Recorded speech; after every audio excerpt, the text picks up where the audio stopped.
Hello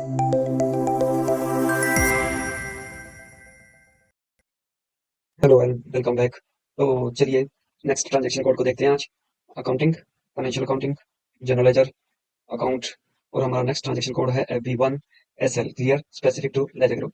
तो आप कहेंगे F503 क्लियर ये रह गया। नहीं, इसको हम ऑलरेडी कवर कर चुके हैं प्रीवियस वीडियो में, जब हमने ये ट्रांजैक्शन कोड कवर किया था रीसेट क्लियर आइटम्स का।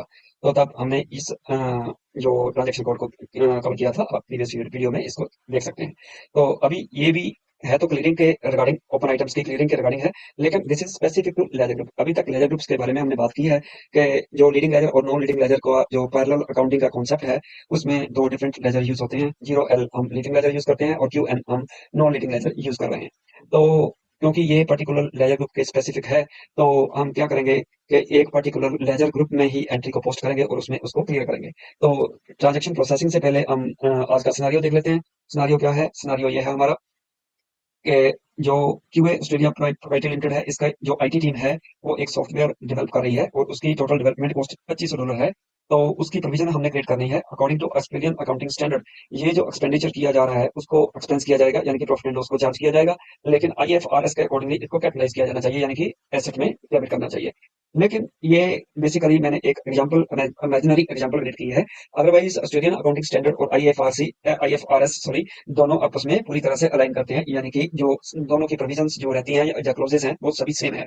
ऐसा कुछ नहीं है, ये जस्ट मैंने एक एग्जांपल क्रिएट करने के लिए इसको डिफर किया है, ताकि इस एग्जांपल को हम अंडरस्टैंड कर सके, इस ट्रांजेक्शन कोड को। तो उसके अकॉर्डिंगली इस एग्जांपल के अकॉर्डिंगली, क्योंकि ऑस्ट्रेलियन अकाउंटिंग स्टैंडर्ड्स के लिए हम पैरेलल लेजर क्रिएट कर रहे हैं, नॉन लीडिंग लेजर यूज कर रहे हैं QN। तो जो हम तो इस सिनारियो के हिसाब से जो ट्रांजैक्शन पोस्ट की जाएगी वो इस नॉन लीडिंग लेजर QN में ही पोस्ट की जाएगी। तो IFRS में इसका इफेक्ट नहीं होगा, यानी कि लीडिंग लेजर में इसका इफेक्ट नहीं होगा। तो देख लेते हैं अकाउंटिंग ट्रीटमेंट क्या रहेगी। अकाउंटिंग ट्रीटमेंट के अकॉर्डिंगली हम, क्योंकि ये नॉन लीडिंग लेजर QN में ही एंट्री पोस्ट करनी है, तो डेवलपमेंट एक्सपेंस से डेबिट करेंगे। उसका GL अकाउंट रहेगा 476040 और प्रोविजंस को हम क्रिएट करेंगे और इसके लिए नया अकाउंट क्रिएट किया गया है 89001। तो क्यों नया अकाउंट क्रिएट किया है, ये अभी 2 मिनट में हम देखेंगे कि इसका क्या रीजन है। तो प्रोविजंस को जब हम डेबिट करेंगे और बैंक को क्रेडिट करेंगे जब इसकी पेमेंट होगी। तो पहले हम सबसे पहले अकाउंट देख लेते हैं, फिर आगे चलेंगे ट्रांजैक्शन प्रोसेसिंग के लिए। तो मैं यहाँ पे transaction code FS00 sorry new session create कर लेता हूँ पहले। न्यू सेशन में देख लेते हैं इसको, ये जो अकाउंट है हमारे, इनका क्या डिफरेंस है दूसरे अकाउंट से। तो FS00 और मैं पहले 89001 इस अकाउंट को मैं पहले देख लेता हूँ। तो इसको जैसे डिस्प्ले करूंगा, तो यहाँ पे देखिए ये जनरल लेजर अकाउंट है, बैलेंस शीट अकाउंट है, इसमें तो कुछ अलग नहीं है। लेकिन कंट्रोल डेटा में जब अगर मैं जाता हूँ और इसको स्क्रॉल डाउन करता हूँ, तो देखिए ये इंडिकेटर डिफर कर रहा है। तो अभी तक ओपन आइटम मैनेजमेंट जो हो रही थी उसके लिए हम ये इंडिकेटर सेलेक्ट कर रहे थे। तो अभी क्योंकि ये लेजर ग्रुप से स्पेसिफिक ओपन आइटम मैनेजमेंट है, तो इसलिए हमें ये इंडिकेटर सेलेक्ट करना है। ये इंडिकेटर सेलेक्ट नहीं करना। अगर मैं 89,000 जो हमारा अकाउंट है उसमें देखिए 89,000 जो हमारा अकाउंट है, इसमें ये इंडिकेटर सेलेक्ट हो रखा है। अगर मैं 89,000 अकाउंट को किसी पर्टिकुलर लेजर ग्रुप में यूज करूंगा तो मेरे को एरर मैसेज आ जाएगा। तो मेरे को ये जो सिस्टम है इस अकाउंट में एंट्री पोस्ट नहीं करने देगा। क्यों? क्योंकि ये जब इंडिकेटर यूज किया जाता है तो ये particular specific to ledger group नहीं होता, यानी कि कहने का मतलब जब हम इस अकाउंट में पोस्टिंग करेंगे तो पैरेलल दोनों लेजर्स में एंट्री हो जाएगी, लीडिंग लेजर में भी नॉन लीडिंग लेजर में भी। लेकिन अगर अगर आपको पर्टिकुलर स्पेसिफिकली एक पर्टिकुलर लेजर ग्रुप में ही एंट्री करनी है, इफेक्ट देना है, तो हमें इस इंडिकेटर के बजाय इस इंडिकेटर को सिलेक्ट करना पड़ेगा। तो अब हम, ये तो हो गया 89,001 का, ये जो स्पेशल स्पेशल जो इसका फीचर था। तो अभी सेकंड अकाउंट जो हम यूज करने वाले हैं वो है 476040। ये है डेवलपमेंट एक्सपेंसेस के रिगार्डिंग। इसको भी एक बार देख लेते हैं। वैसे तो ये क्योंकि जनरल अब हमारा जो प्रॉफिट एंड लॉस का अकाउंट जो होता है वो है, क्योंकि ये प्राइमरी कॉस्ट और रेवेन्यू में है, P&L स्टेटमेंट अकाउंट है, तो इसके कंट्रोल डेटा में कॉस्ट एलिमेंट जो कैटेगरी है वो ये हम सिलेक्ट करेंगे। तो क्योंकि ये इस से, क्योंकि ये पेट्रोलिंग को अफेक्ट करेगा P&L अकाउंट होने की वजह से, इसको हम ऑलरेडी भी पहले डिस्कस कर चुके हैं प्रीवियस वीडियोस में। तो चलिए अब चलते हैं ट्रांजैक्शन पोस्टिंग के लिए। ट्रांजैक्शन पोस्टिंग जो हमारे सिनारियो के हिसाब से जो फर्स्ट एंट्री है वो डेवलपमेंट एक्सपेंसेस का प्रोविजन क्रिएट करना है। तो इसके लिए मैं कौन सा ट्रांजैक्शन कोड यूज करने वाला हूँ? डॉक्यूमेंट एंट्री में जाऊंगा। अगर मैं FB50 यूज करूंगा तो मेरी एंट्री दोनों अकाउंट में पोस्ट हो जाएगी, यानी कि दोनों लेजर ग्रुप में पोस्ट हो जाएगी, लीडिंग लेजर में भी नॉन लीडिंग लेजर में भी। लेकिन मेरे को क्योंकि एक पर्टिकुलर लेजर ग्रुप के रिगार्डिंग ये मेरा डॉक्यूमेंट है, तो मेरे को सिर्फ एक पर्टिकुलर लेजर ग्रुप में ही इस एंट्री को पोस्ट करना है। तो मैं इस एंट्री को यहाँ पे लीडिंग लेजर यानी कि non leading ledger sorry QN में डाल देता हूँ। तो इसका मैं 31 को मैं इसकी प्रीमियम पेड करने जा रहा हूँ। तो 31 तो ये लेजर ग्रुप हो गया। तो यहाँ पे मैं ड्यूरेशन भी डाल देता हूँ, सॉफ्टवेयर डेवलपमेंट कॉस्ट। तो इसका जो मैं डेबिट करने वाला हूँ 76040, और इसका जो डेबिट अमाउंट है वो है 2500। लेकिन ये इसमें मेरे को कॉस्ट सेंटर भी डालना पड़ेगा। तो ये है क्यू सी सी वी, और इसको मैं ये कॉल सेंटर उठा लेता हूँ, Q C C V underscore 03। तो सेकंड अकाउंट में यूज करने वाला हूँ 89001।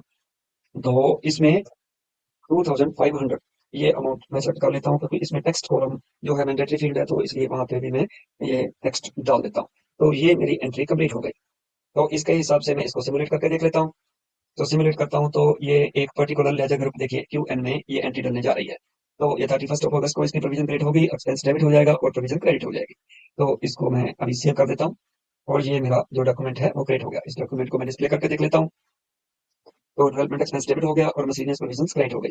तो एक और सेशन जो मेरा ऑलरेडी ओपन है, मैं इसमें इसको एक बार ओपन आइटम को चेक कर लेता हूँ, ताकि इसको मैं फिर बाद में क्लियर कर सकूँ। तो जनरल लेजर और इसको काउंट, तो इसमें मैं डिस्प्ले करके देख लेता हूँ 898001। और this specific to ledger group, क्योंकि यहाँ पे बाई डिफॉल्ट 0L है, इसको मैं चेंज करके क्यू एन कर देता हूँ। तो अभी मैं इसको एग्जीक्यूट कर लेता हूँ। तो देखिए ये मेरा ओपन आइटम है 2500 का। इसमें अभी 31 अगस्त को ये मेरा क्रिएट हो गया। तो अभी मैं वापस चलता हूँ इसके ऊपर, जो हमारा ट्रांजेक्शन कोड जो आज का हमारा टॉपिक है, जो तो वो है एफ, सॉरी इसको मैं बंद कर देता हूँ, इसको FS1SL clear specific to ledger group. तो इसको मेरे को पर्टिकुलर एक लेजर ग्रुप में यानी कि क्यू एन में ही इसको क्लियर करना है।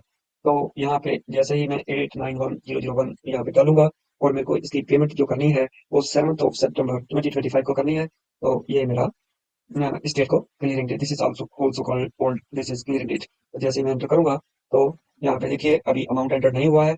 असाइंड अमाउंट जो है 2500 है, नॉन असाइंड अभी भी 2005 है। जैसे ही मैं इसके ओवरव्यू डॉक्यूमेंट ओवरव्यू पे जाऊंगा, तो ये मेरे से क्रेडिट पूछेगा, क्रेडिट क्या करना है। क्रेडिट मेरे को करना है सिनारियो के हिसाब से। देखिए पहले सिनारियो में चलते हैं, तो यहाँ पे क्या करना है, बैंक मेरे को क्रेडिट करना है, तो डेबिट तो प्रोविजन होगा ही। तो इस एंट्री क्लियरिंग एंट्री में तो मेरे को यहाँ पे क्रेडिट अमाउंट को डालना है 113100, ये मेरा बैंक है। तो इसमें मेरे को 2500 बैंक में से पे करना है। तो वैल्यू डेट मेरी जो रहेगी वो 7 सितंबर ही रहेगी। तो ये हो गया। तो इसके हिसाब से अब मैं इसको प्रोसेस कर लेता हूँ ओपन आइटम को। तो ये देखिए ओपन आइटम ये इसको असाइन हो जाएगी, और ये हो गया असाइंड, और ये अमाउंट एंटर्ड और नॉन असाइंड अब 0 हो गया। तो ये डॉक्यूमेंट अगर मैं इसको सिमुलेट करके देखना चाहता हूँ, तो वो भी मैं करके देख सकता हूँ। ये देखिए सिमुलेट जनरल लेजर, तो ये देखिए ये हो जाएगा क्रेडिट हो जाएगा बैंक, और डेबिट हो जाएगा प्रोविजंस। तो चलते हैं वापस यहाँ पे। तो इसको फिलहाल मैं इस एंट्री को पोस्ट कर देता हूँ। तो ये मेरा जो है डॉक्यूमेंट क्रिएट हो गया। तो इस डॉक्यूमेंट को मैं डिस्प्ले करके देख लेता हूँ। तो बैंक राइट हो गया और मशीनियस प्रोविजंस डेबिट हो गए। तो अभी चलते हैं वापस, इस को मैं दोबारा रीरन करके देखूं। अगर ओपन आइटम है, तो ये कह रहा है कि ओपन आइटम कोई नहीं है। तो जैसे ही मैं इसको क्लियर आइटम का करता हूँ, तो ये देखिए, तो ये मेरा जो डॉक्यूमेंट था, ये अभी मैं जो मैंने क्रिएट किया था, ये था मेरा लास्ट वाला डॉक्यूमेंट। ये तो वैसे पहले ऑलरेडी भी कुछ डॉक्यूमेंट्स ऑलरेडी पड़े हैं, लेकिन इसका जो मेरा अभी जो डॉक्यूमेंट मैंने अभी डाला है, वो है 7300000003। तो इसके हिसाब से मेरा ये अमाउंट क्लियर हो गया। तो ये है, ऐसे है हमारा ये पर्टिकुलर। तो ये जो ट्रांजेक्शन कोड है FB1SL, ये स्पेसिफिक टू लेजर ग्रुप है। इसको आप जो अकाउंट को एक ledger group, particular ledger group की क्लियरिंग के लिए ही यूज किया जा सकता है। तो जो क्लियर का F-03 का क्लियर का अकाउंट था, वो हम पर्टिकुलर लेजर ग्रुप से रिलेटेड नहीं होता। उसमें हम जब क्लियरिंग करते हैं तो अफेक्ट दोनों लेजर्स ग्रुप में चला जाता है। लेकिन अगर पर्टिकुलर लेजर ग्रुप में ही हमें वो अफेक्ट डालना है, तो हम इस ट्रांजेक्शन कोड को यूज करेंगे। So that's all for today. Thanks very much.